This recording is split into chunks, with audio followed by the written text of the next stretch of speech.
1. Loading complete.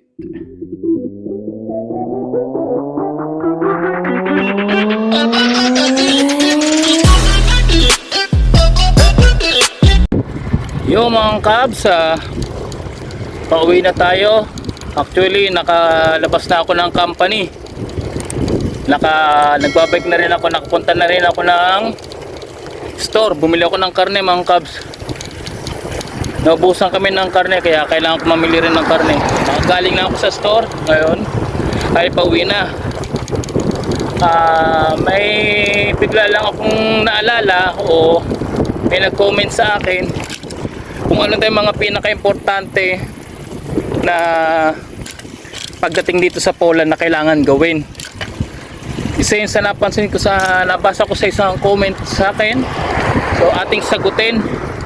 Hindi ko nababanggitin yung pangalan para kasi hindi ko naman makita yung pangalan kasi nakalagay sa kanyang YouTube channel or YouTube account is user lang tapos number, so hindi ko alam yung pangalan kaya wala rin akong babanggit ng pangalan. So ang tanong niya kung ano nga ba ito yung pinaka-importanting dapat gawin pagdating dito sa Poland. Para sa akin mga kabs, ang pinaka-importanting dapat gawin pagdating sa Poland bago mag-start ng trabaho, yung PESEL, pinaka-importante yung mga kabs. Kasi yung PESEL number natin, yung PESEL number po ay siyang pinakagamit natin kahit sa lahat ng kahit anong bagay. Pinakagamit natin yung mga kabs. Pinakagamit natin yung PESEL number kung saan man tayo magpunta o ano yung pupunta natin sa gobyerno man, hospital, o kailangan natin halimbawa nga sa hospital nga, kailangan natin magpa-check up. Bukod sa passport or visa o card, kung wala ka pa, ang pinaka number 1 na hinihingi ay PESEL number. Kaya pagdating nyo dito mga kabs, yung mga nandito na sa Poland o papunta na dito sa Poland, bago kayo mag-start ng trabaho, sabihin nyo sa agency nyo, pagawa na kayo ng PESEL number. Kung hindi nila kayo mapagawa ng PESEL number, pwede naman kayo magpunta daw mga kabs. Basta hindi pa expired yung visa nyo, yung working visa nyo, yung nakatatak sa passport nyo. Dalhin nyo yung passport nyo. Pinaka-importante, dalhin nyo yung passport nyo sa munisipyo o sa pinaka sentro ng inyong lugar na gobyerno, yung para municipal na sa atin, munisipyo sa atin na nakakasakop sa barangay o sa lugar nyo kung saan kayo nakatirang accommodation. Basta pagdating nyo, pero bago kayo pumunta doon mga kabs, kailangan nyo rin magpa-appointment. Hindi kayo basta-basta pwedeng pumunta roon sa munisipyo kung wala kayong appointment sa kanila. Kasi oras na magpunta kayo doon ng hindi kayo nagpapa-appointment, bali wala lang, masayang lang yung oras nyo.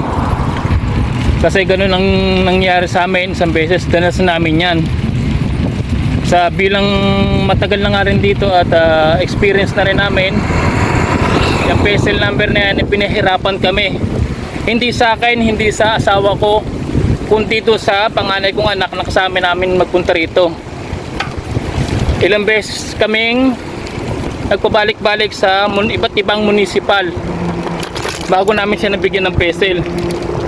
Hanggang inabutan na rin siya ng expiration ng kanyang visa. Kaya laking problema namin nung wala pa siyang PESEL. Nakapunta kami ng 5 munisipyo. Pinagtuturo kami ng ibang municipal. Dito yan, sabi. Yun nga ang sabi, dito yan sa lugar na yan, hindi yan dito. Yun ang sabi sa salita nila. Kaya nung nangyari, nakapunta kami sa iba't ibang lugar o iba-ibang munisipyo. Hanggang natagpuan nga namin yung dapat na munisipyo talaga ng anak namin. Naging problema naman namin mga kabs ay yung nabutan na siya ng expiration ng kanyang visa. Umabot na sa limitation o sabihin natin hindi pa expired, 1 month pa o wala nang isang buwan, nung pagpunta namin doon. Ngayon, sinabihan kami nung sa counter or sa registration, ang sabi, yung visa daw ng anak ko is expired na. So wala kami nagawa kundi maghanap ng panibagong way kung paano namin makukuhanan ng visa ng PESEL number yung anak namin.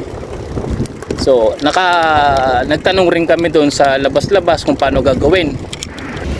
Ang nangyari nga, ayun, nalaman namin kung paano makukuhanan ng PESEL number yung anak namin. Ang pinakamagandang paraan is ikuha na namin siya ng TRC habang hindi pa expired yung kanyang habang di pa totally expired yung kanyang visa, habang hindi pa totally expired, ilang araw pa lang. So naghanap kami ng abogado para maayos yung TRC niya.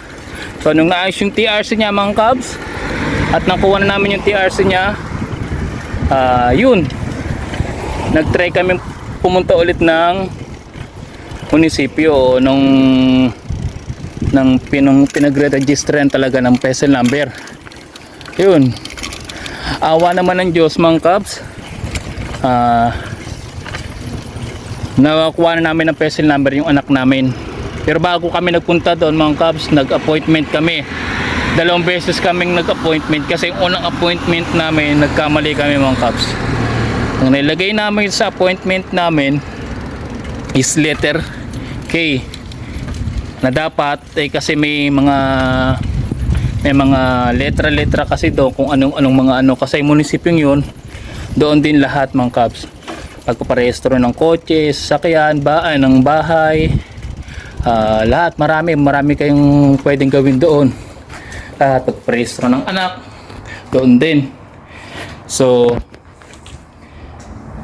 nagkamali kami, sinabihan kami nung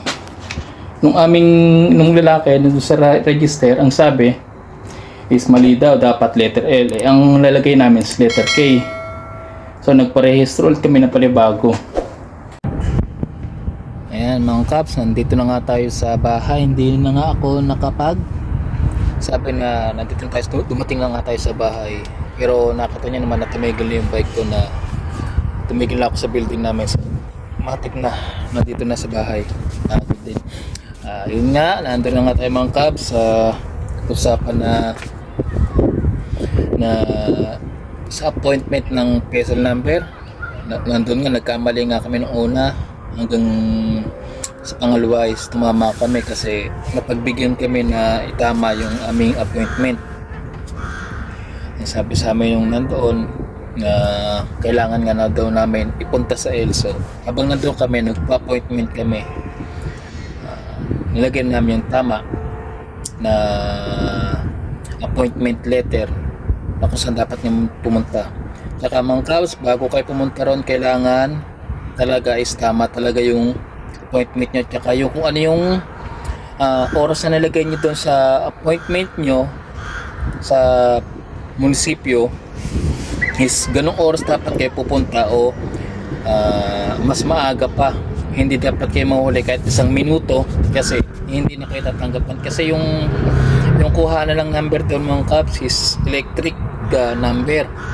Lalagay nyo yung mobile number nyo, yung ginamit yung number na doon sa appointment, nilagay nyo doon sa appointment application sa online, kung ano yung nilagay yung number nyo doon, siya nyo rin ilalagay na number doon sa electrical number para sa pila. Kasi pagka hindi nyo nilagay, ibang number ang nilagay nyo, hindi kayo tatanggapin. Tapos so kaya pagka nalit kayo is ang sasabihin sa inyo, kahit 1 minuto late na kayo, kaya kailangan eksaktong kung anong oras na nilagay nyo, yun din yung eksaktong pupunta kayo doon o mas maaga pa, para hindi masayang rin yung punta nyo. Kung ilalagay ko nga pala dito yung pinaka online or website ng pagkuha ng PESEL number dito sa Poland. Pero kung kayo magpapa-online o mag-appointment, kailangan talaga kung ano yung nakakasakop sa lugar nyo, yun ang ilalagay nyong address doon sa, o hanapin nyo doon sa searching area doon sa may online website kung anong address kayo magpapa appointment ng PESEL number nyo, kung ano yung nakakasakop sa lugar nyo. Basta halimbawa dito kayo sa katulad ng lugar namin, nandito kami sa Woods nga, pero ang pinakabayan namin is yung pinaka city is yung Chopilov or Taktroba. Nakakasakop po sa amin is Maguba. Kaya yung nilagay po namin sa online website o online application namin para sa PESEL number is Maguba. So nung nagpunta kami doon, nung nagpa-appointment kami, doon na talaga kami nagpunta. So nasikaso kami, tinama naman nung nasa registration office na tama naman yung address na ginawa namin. Ang nagkamali lang talaga kami noon is yung sa letra. Ang nilagay namin sa letter case, dapat is letter L. Ganun lamang Cubs. Yung appointment website is lalagay ko lang dito sa ating video. Pakikuha nyo na lang kung nandito na kayo sa Poland, wala pang PESEL number. Mas maiging kumuha talaga kayo ng PESEL number kasi gamit na gamit talaga yung mga Cubs sa lahat ng bagay, lalo na pagka sa ospital, magpapa-appointment din kayo sa ospital o magpapa-check up kayo. Kailangan nyo, importante ang PESEL number. Tsaka pagkuha nyo rin ng TRC, kailangan nyo rin ng PESEL number bukod sa passport. So ganoon lamang Cubs. Paalala lang talaga sa mga lahat ng gusto mag-apply dito sa Poland na ingat-ingat po tayo sa pag-apply nating agency. Ang dami na pong scammer ngayon, ang dami ng nandadaya o ng namimera lang na agent. Mahirap na po tayong mag-apply sa mga ganyan. Siguraduhin mo natin na legit or hindi scam yung agent natin na pag-applyan kasi mahirap na. Isa pang paalala mga Cubs, ako po isang nagbibigay lang ng advice o informasyon sa nag-apply sa mga Poland, sa ating mga kabayan. Wala po ako o hindi po ako kabilang sa kahit ang agency or anumang agent. Ako po isang Pilipino lang o Pinoy lang rin nagtatrabaho dito sa Poland na may nakasama ang pamilya ko. OFW lang din po ako. Wala po akong kasama, hindi po ako kabilang sa kahit anong agency or agent. Yun lang po mga Cubs. And mga Cubs, pakipollow na rin nga pala ako sa aking Facebook page na Pinoy Family po in Poland din ang pangalan. Ilalagay ko na lang rin po dito para makita niyo po sa ating Facebook page mga Cubs. Salamat po. Ganun din po ang asawa ko. Paki-follow na rin po, paki-subscribe na rin po sa aking YouTube, Coach Michelle Mojica sa kanyang YouTube. Ganun lang po mga Cubs. Ingat na lang rin po kayo and God bless.